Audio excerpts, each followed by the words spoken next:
Hello everyone, কেমন আছো সবাই? আশা করি সকলে খুব ভালো আছো। আমরাও বেশ ভালো আছি। আজ আমি তোমাদের সাথে যে ভিডিওটা শেয়ার করছি সেটা 9 ফেব্রুয়ারি রাতের ভিডিও।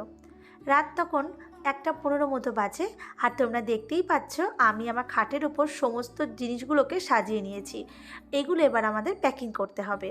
তো প্রথমেই তোমাদের সাথে শেয়ার করি, আমার হাজব্যান্ড একটা লিস্ট বানিয়ে নিয়েছে। তো লিস্টে প্রথমে যা যা নেব সেটা লিখে নিয়েছে। তো আমি ভাবলাম এই ভিডিওটা তোমাদের সাথে শেয়ার করলে হয়তো তোমাদের একটু উপকার হতে পারে। তোমরাও বুঝতে পারবে যে কোনো জায়গায় বেড়াতে গেলে প্যাকিং করার জন্য কি কি করতে হয়। এই স্লিপার দুটোও নিতে হবে, সেজন্য গুছিয়ে রেখেছি। এবার তোমাদের সাথে শেয়ার করছি আমার বরের এক্সপ্রেশনটা। ও আমাকে তখন জিজ্ঞাসা করছিল যে আমরা ঠিক কতদিনের ট্যুরে যাচ্ছি, এতগুলো জিনিস রেখেছি তো সেই জন্য। তখন আমি ওকে বললাম মাত্র 3 দিনের ট্যুর। আর এখানেই তোমরা যে চূড়াটা দেখতে পাচ্ছ, এটা আমার খুব পছন্দের। গত বছর হানিমুনে যাওয়ার সময় ইচ্ছে ছিল চূড়া পরার, যেহেতু তখন প্রথম বিয়ে হয়েছে। কিন্তু তখন তো আমরা পাহাড়ে গেছিলাম, সেই জন্য তখন চূড়া পরতে পারিনি। তো এইবার সেই ইচ্ছাটা পূরণ করে নিচ্ছি। কোথায় যাচ্ছি সেটা কিন্তু এখন বলবো না, সেটা পরে শেয়ার করছি। তো এই দেখো, কথা বলতে বলতে আমাদের ট্রলি গোছানো হয়ে গেল।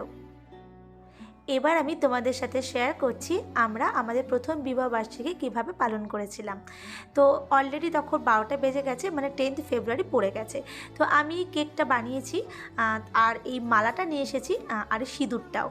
আমি আগেই শুনেছিলাম যে বিবাহবার্ষিকীর দিন নাকি মালা বদল করে সিঁদুর পরাতে হয়।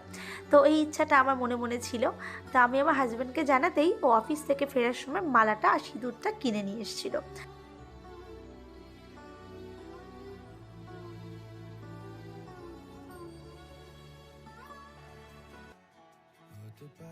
যেহেতু পরের দিন সকালবেলায় আমাদের বেরোনোর ছিল, সেজন্য আমি খুব ছোট করেই কেকটা বানিয়েছিলাম। আর ঘরটাও খুব বেশি পরিমাণ সাজাতেও পারিনি, যেহেতু সময় হাতে কম ছিল, ভোরবেলা বেরিয়ে যাওয়ার ছিল। প্রথমেই আমরা দুজন মিলে কেকটা কেটে ফেলেছিলাম। হতে পারি ডাকনা, হতে পারি সত্যি তোমারই জন্যে, হতে পারি গল্প তুমি কাছে টানলে। কেক খাওয়ার পরে এবার ছিল আমাদের মালা বদল পর্ব। এই মালা বদল করার সময় আমার কিন্তু গত বছরে এই দিনটার কথা ভীষণভাবে মনে পড়ে যাচ্ছিল। শুধু তুমি চাও যদি সাজাবো আবার নদী, শুধু তুমি চাও যদি সাজাবো আবার নদী, এসেছি হাজার বারণে। মালা বদলের পর এবার ছিল সিঁদুরদান পর্ব। গত বছরে এই সময়টাতে আমি কেঁদে ফেলেছিলাম এই সিঁদুরদানের পর। সেই মুহূর্তগুলো ভীষণভাবে মনে পড়ছিল আর খুব ভালোও লাগছিল। রাতের কেক কাটার পর্ব তো শেষ হয়ে গেছে। এবার আমরা রেডি হয়ে নিয়েছি দুজন বেরোবো বলে। তো তখন মোটামুটি ভোর 4:10 মতো বাজে। এদিকে ক্যাব তো চলে এসেছে আর বারবার ফোন করছে।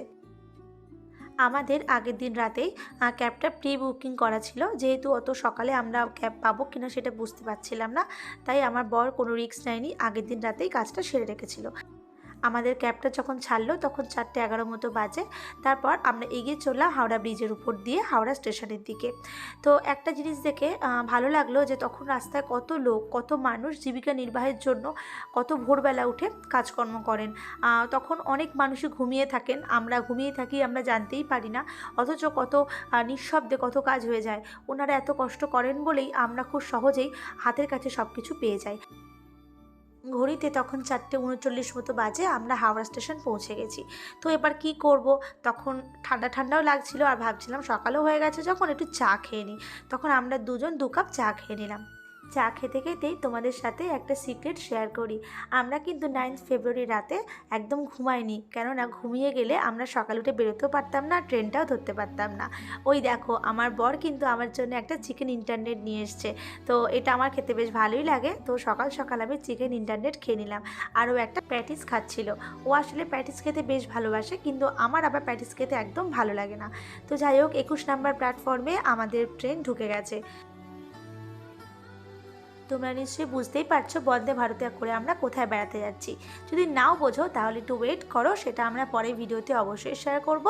আর সেই সাথে শেয়ার করব এই বন্দে ভারতে চড়ার অভিজ্ঞতা, মানে প্রথমবারে বন্দে ভারত চড়ে আমার কী কী অভিজ্ঞতা হলো, কেমন লাগলো না লাগলো, সবটাই তোমাদের সাথে শেয়ার করব। ততক্ষণে সকলে পাশে থেকো, সুস্থ থেকো, ভালো থেকো। দেখা হচ্ছে নেক্সট ব্লগে।